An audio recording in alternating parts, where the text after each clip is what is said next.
الحمد لله وحده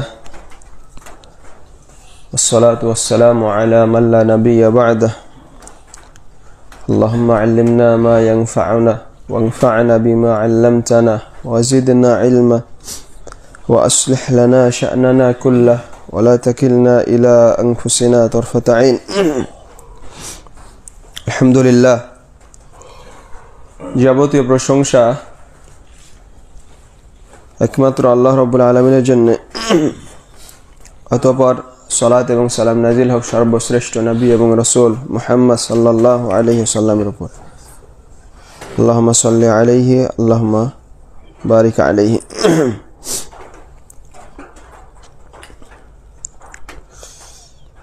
আমরা গতকালকে আলোচনা করছিলাম যে 7 অঙ্গের উপরে সিজদা দিতে হবে। সেই 7 অঙ্গ হলো কপাল, তারপরে 2 হাত, তারপরে 2 হাঁটু আর পায়ের আঙ্গুল সমূহ। তারপরে শেখ মুহাম্মদ ইবনে সালেহ আল উসাইমিন রাহিমাহুল্লাহ বলছেন ওয়ায়ানসিবু যিরাআইহি ফালা ইয়াদউহুমা আলাল আরদ ওয়ালা আলা রুকবাতাইহি। 2 হাত সিজদাতে, 2 হাত আপনার জমিনেও বিছিয়ে দেওয়া যাবে না, আবার হাঁটুর উপরও ধরে রাখা যাবে না, বরং সাইডে রাখতে হবে। এমন ভাবে সিজদা যাতে না হয় যে 2 হাত একেবারে জমিনে বিছিয়ে দেওয়া আছে, এটাও হাদিসের নিষেধ।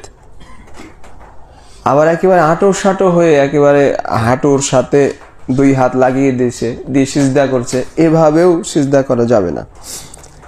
বরং আপনার 2 হাত 2 পার্শ্ব থেকে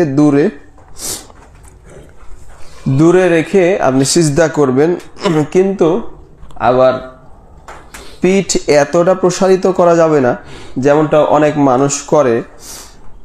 যে শেখ বলছেন যে তাজিদুহু ইয়ামুদ্দু যহরাহু হাত্তা ইন্নাকা তাকুলু মুমবাতিহুন হুয়া আম সাজিদুন। কেউ সিজদা করে এমন ভাবে, মানে এত দূর মাথা দেয় আর মাঝখানে এত ফাঁক যে মনে হয় যে সে সিজদা করছে না উপর হয়ে শুয়ে আছে, এরকম বোঝা যায় না, মানে এত লম্বা করে সিজদা দেয়। এটাও করা যাবে না, কারণ শায়েখ বলছেন ফাসসুজুদ লাইসা ফি মাদ্দু যহর, এই পিঠ একেবারে সোজা করে দেওয়া এটা সিজদা নয়, বরং সিজদাতে আপনি মধ্যম পন্থা অবলম্বন করবেন। এখানে শায়েখ দীর্ঘ আলোচনাতে এটা বলতে যাচ্ছেন। আর আপনি যখন দীর্ঘ করে সিজদা করবেন, অনেক দূরে মাথা দিয়েছেন, মনে হচ্ছে উবুড় হয়ে শুয়ে আছে, এতে মানুষের কষ্ট হয় অনেক বেশি, যেটা আসলেই মোটেও কাম্য নয়। তো সিজদাতে মধ্যম পন্থা অবলম্বন করবেন, একেবারে হাত হাঁটুর সাথে ঠেকানোও যাবে না, মানে একেবারে আঁটো করেও না, আবার একেবারে এত দূরে না যে মনে হচ্ছে যে উবুড় হয়ে শুয়ে আছে, এরকমও না, বরং মধ্যম পন্থায় অবলম্বন করবেন। হাত আপনার হাঁটু পার্শ্বদেশ থেকে দূরে থাকবে, মাঝে ফাঁক থাকবে। তারপরে লেখক বলছেন ওয়াফি হালিস সুজুদ ইয়াকুলু সুবহানা রাব্বিয়াল আ'লা 3 মাররাত রাওয়াহু আহমদ ওয়া আবু দাউদ ওয়া ইবনে মাজাহ। আর সিজদা অবস্থায় আপনি দোয়া বলবেন সুবহানা রাব্বিয়াল আ'লা, সুবহানা রাব্বিয়াল আ'লা, এটা বলতে থাকবেন। মুসনাদ আহমদ, আবু দাউদ এবং ইবনে মাজাহর বর্ণনা। তারপর সিজদাতে আরো বেশ কিছু দোয়া আছে, যদি জানেন বলবেন, যেমন আল্লাহুম্মা সুবহানাকা আল্লাহুম্মা রাব্বানা ওয়া বিহামদিকা আল্লাহুম্মা গফিরলি, এই দোয়া যদি জানেন অত্যন্ত সুন্দর পড়বেন। তারপর সুবহান কুদ্দুসুন, যেটা রুকুতে বলেছিলাম, সেটা যদি জানেন বলবেন। তারপরে ওয়ায়ুকসিরু ফিস সুজুদি আনিদ দুআ, লেখক বলছেন যে সিজদাতে বেশি বেশি দোয়া করবেন, কারণ নবী সাল্লাল্লাহু আলাইহি সাল্লাম বলেছেন যে আলা ওয়া ইন্নী নুহিতু আন আকরা আল কুরআন রাকিআন আও সাজিদান, যে জেনে রেখো যে আমাকে রুকু অবস্থায় আর সিজদা অবস্থায় কোরআন পড়তে, কোরআন তেলাওয়াত করতে নিষেধ করা হয়েছে। ফাআম্মার রুকুউ ফাআযযিমু ফীহি রব, আর রুকুতে তোমরা মহান রব আল্লাহ তাআলার মহত্ব বড়ত্ব বর্ণনা করো। ওয়া আম্মাস সুজুদ ফাআকসিরু ফীহি মিনাদ দুআ, আর সিজদাতে বেশি বেশি তোমরা দোয়া করো। ফাকামিনুন আইয়ুস্তাজাবা লাকুম, কারণ এখানে তোমাদের দোয়া কবুল হওয়ার বেশি উপযুক্ত। তো সিজদাতে খালি সুবহানা রাব্বিয়াল আলা এতটুকুই নয়, আপনি দোয়া হিসেবে যা জানেন দোয়া এখানে বলতে পারেন, কোনো সমস্যা নেই। এখানে একটা মাসআলা আমাদের সামনে আসবে, যোগ করে দিই। রাসূলুল্লাহ সাল্লাল্লাহু আলাইহি ওয়াসাল্লাম বললেন কি যে রুকুতে আর সিজদাতে কোরআন পড়া নিষেধ।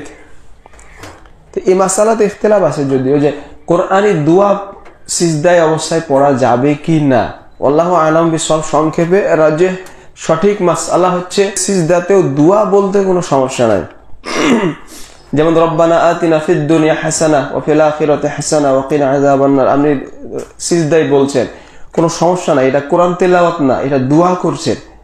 কিন্তু যখন ওই আয়াত প্রথম থেকে আপনি বলছেন তখন ওটা কোরআন তেলাওয়াত, ওটা নিষেধ।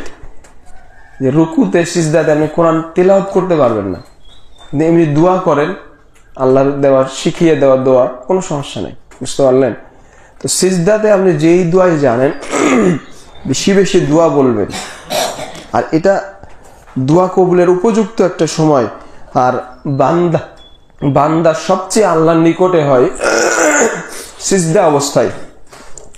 রাসূলুল্লাহ সাল্লাল্লাহু আলাইহি ওয়াসাল্লাম বলেন আকরাবু মা ইয়াকুনুল আবদু মির রাব্বিহি ওয়া হুয়া সাজিদ, বান্দা যখন সিজদায় যায় তখন সবচেয়ে বেশি তার রবের নিকটবর্তী হয়, সবচেয়ে নিকটে থাকে। এজন্য দোয়া করতে হবে। আর যখন শাইখ বলছেন ওয়ালাকিন লাহিজ আন্নাকা ইযা কুনতা মাআল ইমাম ফাল মাশরুউ ফি হাক্কিকা মুতাবাআতুল ইমান ফালা তামকুস ফি সুজুদ লিতাদউ, যখন আপনি জামাতে সালাত আদায় করছেন আর ইমামের সাথে সালাতে আছেন মুক্তাদি হিসেবে, তখন আপনার জন্য শরীয়ত সম্মত হলো ইমামের অনুসরণ করা। এমন নয় যে ইমাম সিজদা থেকে উঠে গেছে আর আপনি দোয়াই করতে আছেন, এটা কিন্তু চলবে না। কারণ জামাতে কি আগে ইমামের অনুসরণ। কারণ রাসূলুল্লাহ সাল্লাল্লাহু আলাইহি ওয়াসাল্লাম বলেন ইযা সাজাদা ফাসজুদু, ইমাম যখন সিজদা করে তখন তোমরাও সিজদা করো। ওয়া ইযা রাকাআ ফারকাউ, ইমাম যখন রুকু করে তখন তোমরাও রুকু করো। এই তো ইমামের অনুসরণ করতে হবে। আপনি দোয়া করার জন্য ইমাম উঠে গেছে আর অনেকক্ষণ ধরে সিজদাই পড়ে আছেন, এটা কিন্তু চলবে না। তারপরের মাসআলা, সময় কম, আমি সংক্ষেপে এই মাসআলাটা বলবো যে ওয়ায়াজলিসু বাইনা সাজদাতাইনি মুফতারিশান ওয়া কাইফিয়াতুহু আয়াজআলা রিজলুল ইউসরা ফিরাশান লাহু ওয়া ইয়ানসিবু রিজলাল ইয়ুমনা মিনাল জানিবিল আইমান।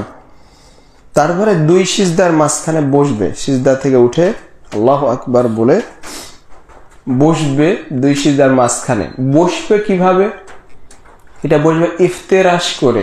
ইফতেরাশ কি? শাইখ বলছেন যে বাম পা বিছিয়ে দিয়ে বাম পায়ের ওপর বসবে আর ডান পা খাড়া করে রাখবে। এটা আমরা বসি যেভাবে, বাম পা বিছিয়ে দিয়ে বাম পায়ের ওপর আর ডান পা খাড়া করে রাখবে, এটাকে আরবিতে বলে ইফতেরাশ। আচ্ছা, আম্মাল ইয়াদান ফায়াদাউ ইয়াদাহুল ইয়ামিন আলা ফাখিযিহিল ইয়ুমনা আও আলা রাসিহির রুকবাহ আলা রাসির রুকবাহ ওয়া ইয়াদাহুল ইউসরা আলা ফাখিযিল ইউসরা। আর হাতগুলো কিভাবে থাকবে এই বিষয়ে এখানে শেখ বেশ কিছু আলোচনা করেছেন। এখানে শাইখের মত যে তাশাহুদে যেভাবে আপনি বসেন, বাম হাত বাম উরুর উপরে অথবা এই হাঁটুর মাথা এর উপরে রাখবেন, আর ডান হাত আপনি